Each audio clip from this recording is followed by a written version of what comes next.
नमस्कार साथियों, मैं doctor Shantanu, Ratanveer nature cure centre and Taramati wellness and yoga institute Bidada Kutch से आपका हार्दिक अभिनंदन करता हूं।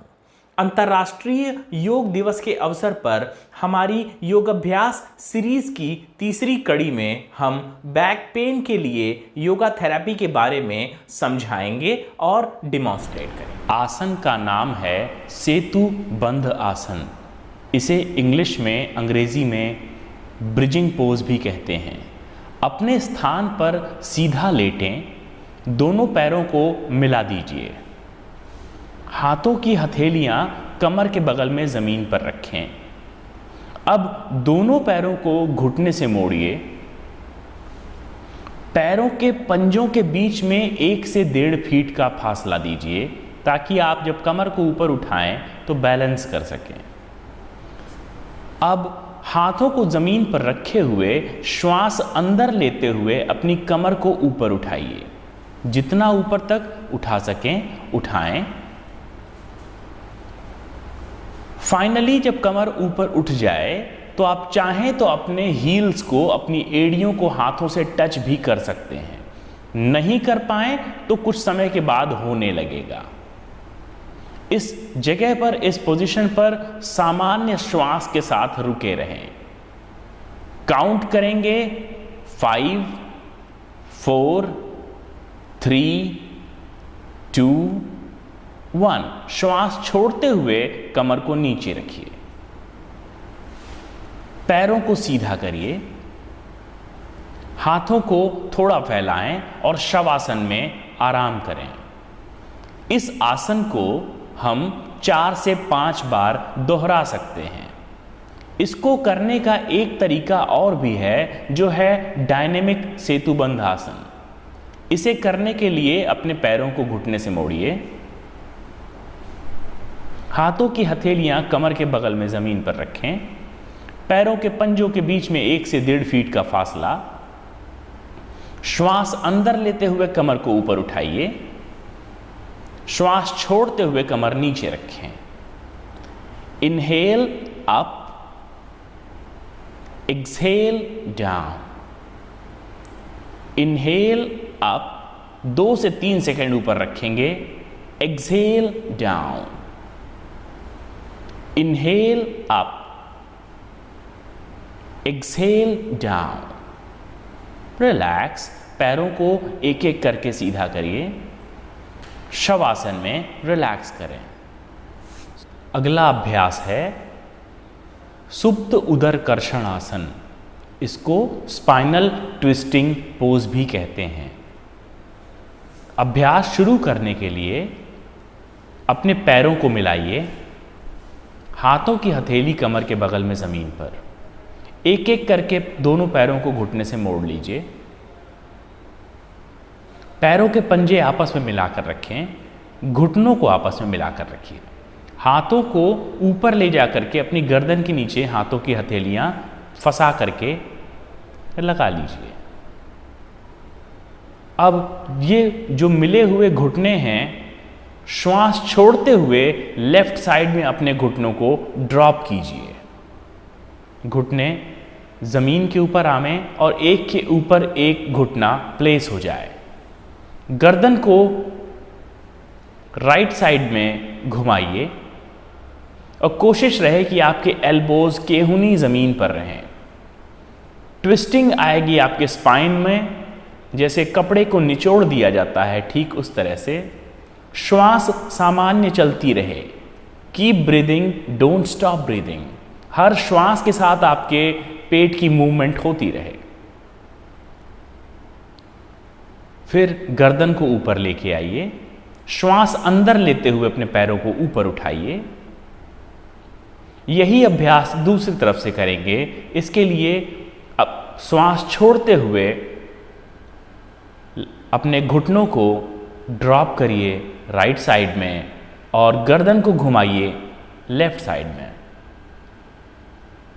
Once again, keep breathing, don't stop breathing. श्वास लेना जारी रखें।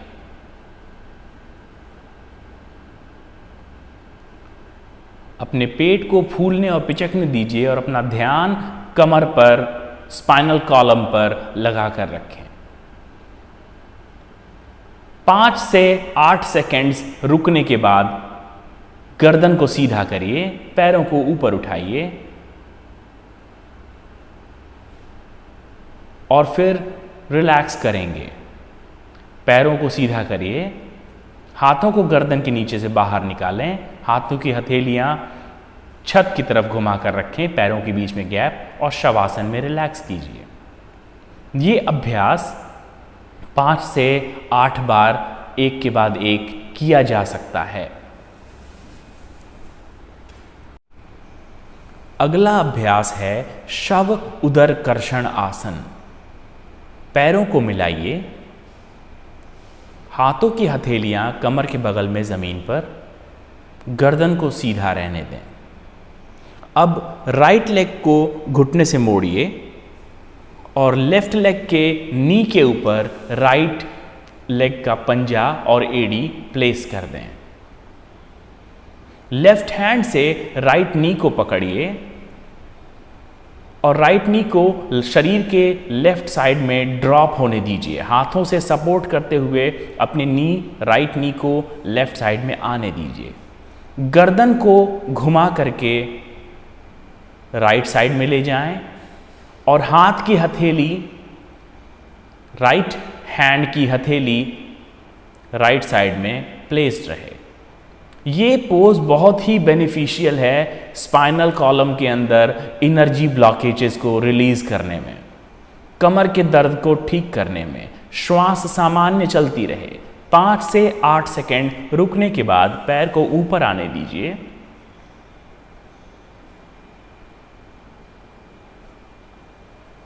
राइट लेग सीधा कीजिए, गर्दन को सीधा होने दीजिए। Relax for a while. इस पोज को करते ही कमर में आराम मिलना शुरू होता है। अभ्यास दूसरी तरफ से दोहराएंगे। लेफ्ट लेग घुटने से मोड़िए और लेफ्ट लेग का पंजा और हील मिला करके राइट नी के ऊपर प्लेस करें। राइट हैंड से लेफ्ट नी को पकड़िए और राइट नी शरीर के लेफ्ट साइड में ड्रॉप होने दीजिए, हाथों से सपोर्ट होने दीजिए। आपका लेफ्ट हैंड शरीर के बगल में लेके आइए और थोड़ा फैला करके शोल्डर के लेवल पर हथेली को जाइए। गर्दन को शरीर के लेफ्ट साइड में घुमाएं और अपने राइट लेग को एकदम सीधा रहने दीजिए। इस पोजीशन में अपनी कमर पर आए हुए ट्विस्टिंग को महसूस करें और लंबी श्वास लेते और छोड़ते रहें। 5 से 8 सेकेंड इस पोज में रुकने के बाद, अपने स्पाइन में आराम मिलने के बाद, अपने लेग को, घुटने को ऊपर की तरफ ले आइए।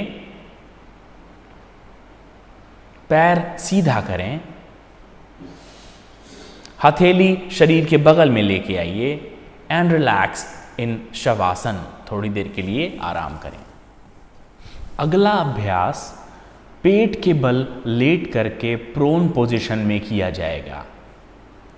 प्रोन पोजीशन में लेटने के लिए हमेशा ही मकर आसन का सहारा लेना है। पेट के बल लेट करके किए जाने वाले आसनों में पहला अभ्यास होगा भुजंग आसन।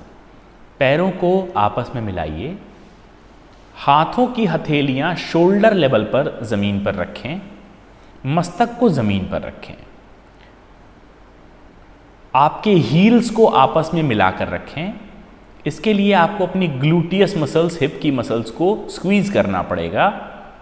श्वास अंदर लेते हुए अपने मस्तक को ऊपर उठाइए, चिन को ऊपर उठाइए, गर्दन को ऊपर उठाइए और थोड़ा सा शोल्डर अप होने दीजिए। हाथों की हथेली जमीन पर केवल नाम मात्र के लिए रखे रहें और ऊपर की तरफ कमर से दम लगा करके उठें। अपने मस्तक को सीधा रखते हुए सामने की दीवार या सामने की तरफ पोजीशन करके रुके रहें। श्वास सामान्य चलती रहे और इस पोजीशन में 8 से 10 सांसें लेंगे। 5, 4 3 2 1। श्वास छोड़ते हुए नीचे की तरफ आइए, अपने मस्तक को ज़मीन पर प्लेस करें, हाथों को शोल्डर की तरफ से निकाल करके मस्तक के नीचे लगाइए, पैरों के बीच में गैप दें एंड रिलैक्स। अगले अभ्यास में हमें भुजंगासन का डायनेमिक प्रैक्टिस करना है। पैरों को मिलाइए, हाथों की हथेलियां शोल्डर लेवल पर ज़मीन पर, मस्तक ज़मीन पर। श्वास अंदर लेते हुए अपने हाथ के बल पर ऊपर उठेंगे, अपने शोल्डर लेवल तक ऊपर जाएं, थोड़ा और ऊपर, और श्वास छोड़ते हुए नीचे। इनहेल अप, छाती ज़मीन से ऊपर उठ जाए, exhale down. Inhale up, exhale down. ये अभ्यास 8 से 10 बार दोहराना है और फिर रिलैक्स करना है। पैरों को फैलाएं, हाथों की हथेलियां मस्तक के नीचे प्लेस करिए एंड रिलैक्स। भुजंगासन और डायनेमिक भुजंगासन के अभ्यास के बाद हम जाएंगे शशांक आसन की तरफ। हाथों की हथेलियां शोल्डर लेवल पर ज़मीन पर रखिए,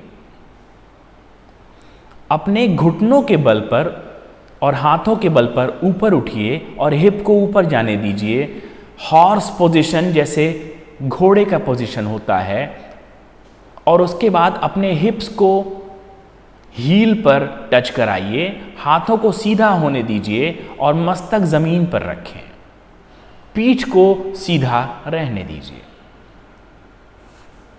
ये अभ्यास करते हुए हमारे स्पाइनल कॉलम पर, हमारी रीढ़ के पोजीशन पर ट्रैक्शन का इफेक्ट आता है, खिंचाव का इफेक्ट आता है, जो कि हमारे कमर के लिए बहुत ही सहायक है। पूरे स्पाइनल कॉलम के दर्द को, स्टिफनेस को ठीक करने में सहायक है।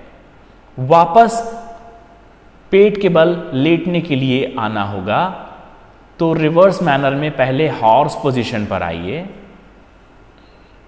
फिर अपने कमर को ज़मीन पर रखें, हाथों को बाहर निकालिए और क्रॉस करिए अपने मस्तक के नीचे, पैरों को फैलाइए। अगला अभ्यास शलभ आसन, जिसमें उसका वेरिएशन अर्ध शलभ आसन पहले किया जाएगा।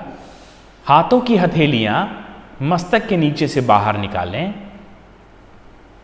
पैरों को आपस में मिला दीजिए, हाथों की हथेलियां अपने थाइज के नीचे प्लेस करिए,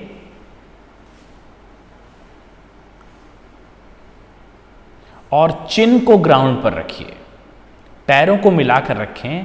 श्वास अंदर लेते हुए अपने राइट लेग को बिना घुटने से मोड़े ऊपर उठाइए, जितना उठा सकें आसानी से, और इस जगह पर रुकें कुछ समय के लिए। 5 4 3 2 1। श्वास छोड़ते हुए पैर नीचे, दूसरा पैर श्वास अंदर लेते हुए ऊपर उठाइए। पूरा एफर्ट आपके हिप रीजन पर, कमर पर और बैक ऑफ थाई से। रुकें कुछ समय के लिए। 5 4 3 2 1। श्वास छोड़ते हुए पैर नीचे।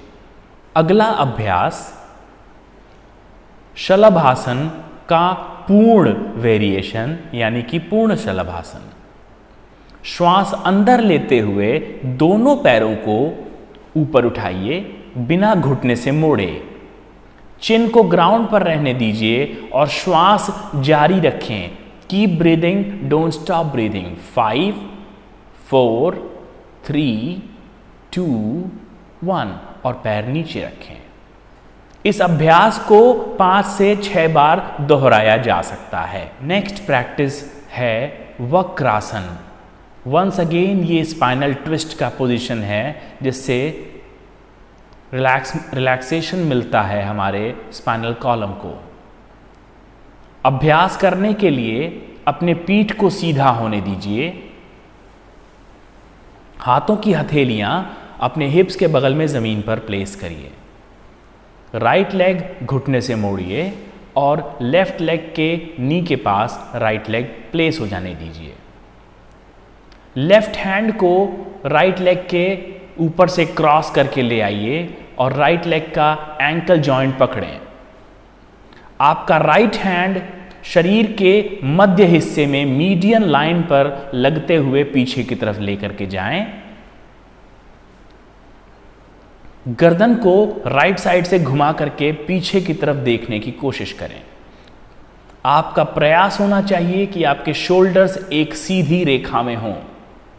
इस पोजीशन में अपने स्पाइन पर आए हुए ट्विस्टिंग स्ट्रेच को महसूस करें और कमर में मिलने वाले आराम को महसूस करें। श्वास सामान्य गति से चलती रहे। कुछ समय रुकने के बाद गर्दन को सीधा कीजिए। लेफ्ट हैंड को रिलीज करिए राइट लेग के ऊपर से और पैर सीधा करें। यही अभ्यास दूसरी तरफ से किया जाएगा। अब लेफ्ट लेग घुटने से मोड़िए, राइट लेग के नी के पास उसको प्लेस करें। राइट हैंड लेफ्ट नी के ऊपर से क्रॉस करके ले आइए और एंकल जॉइंट पकड़ें। आपका लेफ्ट हैंड शरीर के मीडियन लाइन मध्य हिस्से से सीधा आगे पीछे की तरफ बढ़ते हुए जाएगा और गर्दन को घुमा करके पीछे की ओर देखें। पेट की मूवमेंट्स सामान्य चलती रहें और श्वास सामान्य चलती रहे। कुछ समय के लिए इस पोजीशन में रुकने के बाद फिर रिलीज करेंगे। पहले गर्दन को सीधा, हाथ बाहर निकालें, पैर सीधा करें। हाथों की हथेलियां शरीर से थोड़ा दूरी पर पीछे की तरफ रख दें एंड रिलैक्स।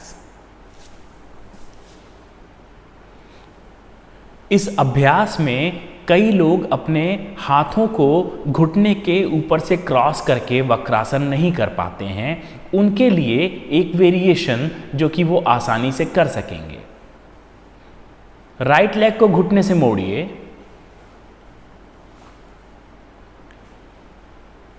राइट हैंड शरीर के मीडियन लाइन पर पीछे की तरफ रखें और लेफ्ट हैंड को सीधा ही अपने घुटने को पकड़ लीजिए लेफ्ट हैंड से और घूम करके राइट हैंड साइड से पीछे की दीवार को देखें।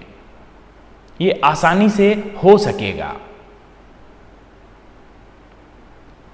कुछ समय के लिए रुकने के बाद गर्दन को सीधा करें, लेफ्ट हैंड रिलीज करके पीछे रखें और राइट लेग सीधा कर दीजिए। अभ्यास दूसरी तरफ से दोहराएंगे। अब अपने लेफ्ट लेग को घुटने से मोड़िए, लेफ्ट हैंड शरीर के मीडियन लाइन मध्य हिस्से में पीछे जाए और राइट हैंड से सीधा अपने घुटने को पकड़ लीजिए। लेफ्ट साइड से घूम करके पीछे की दीवार को देखें। ये अभ्यास उन लोगों से आसानी से हो सकेगा जिनका थोड़ा पेट बाहर निकला हुआ है और शरीर में अभी ट्विस्टिंग होने की संभावना कम बन रही है, शरीर पर दबाव बन रहा है, ओबेसिटी या मोटापे के शिकार हैं, साथ में कमर दर्द है। अभ्यास को समाप्त करने के बाद इसी अभ्यास को 3 से 4 बार दोहराया जाएगा। गर्दन सीधा, पैर सीधा, हाथ पीछे की तरफ रखें एंड रिलैक्स। कमर दर्द में या बैक इश्यूज में या स्टिफ स्पाइनल कॉलम में जो आसन बहुत बेनिफिशियल होता है उसका नाम है मकर आसन। मकर आसन का अभ्यास करने के लिए पैरों को फैला रहने दीजिए। पैरों की उंगलियां आउटसाइड लैटरली पॉइंट करेंगी और अपने हाथों को आपस में क्रॉस करके अपने मस्तक को या अपने चिन को उन हाथों के ऊपर प्लेस करते हैं। इसके 2-3 वेरिएशंस हैं जिनका भी अभ्यास मकर आसन में किया जाता है और कमर दर्द में बड़े सहायक होते हैं। पहला वेरिएशन है टेलीविजन वॉचिंग पोजीशन। इसमें अपने पैरों को मिलाइए, अपने एल्बोज को अपने चेस्ट के बगल में ज़मीन पर प्लेस करिए और अपने शरीर को ऊपर, मस्तक को ऊपर उठाइए, छाती ऊपर उठने दीजिए और इसी पोजीशन में सामने की दीवार को देखते हुए रुके रहें। अपने एल्बो को थोड़ा और आगे की तरफ निकालिए और इस तरह से आप अगर 1 मिनट इस अभ्यास में रुके रह जाएं तो आपके कमर में, स्टिफ स्पाइन में बहुत राहत होती है। ये अभ्यास बहुत ही बेनिफिशियल है स्लिप डिस्क और सियाटिका में।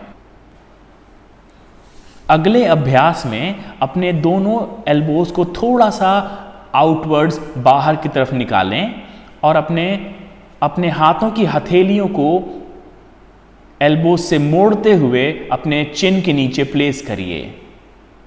ये भी पोजीशन बहुत ही आरामदेह है स्पाइनल कॉलम की स्टिफनेस को कम करने के लिए और शरीर में रिलैक्सेशन लाने के लिए। इस पोजीशन में खास तौर से दिन भर की ऑफिस की थकान के बाद आकर के थोड़ी देर अगर आप बेड पर इस पोजीशन पर लेट जाएं तो आपकी कमर की stiffness, back pain, back issues में बहुत लाभ मिलता है। आखिरी में फिर से मकर आसन में रिलैक्स करेंगे। हाथों को क्रॉस करिए, आपस में जमीन पर प्लेस करिए हथेलियों को और पैरों के बीच में गैप बढ़ाइए। पैर के टोज आउटवर्ड्स पॉइंट करते हुए मस्तक को अपने हाथों के ऊपर, हथेली के ऊपर प्लेस करें एंड रिलैक्स।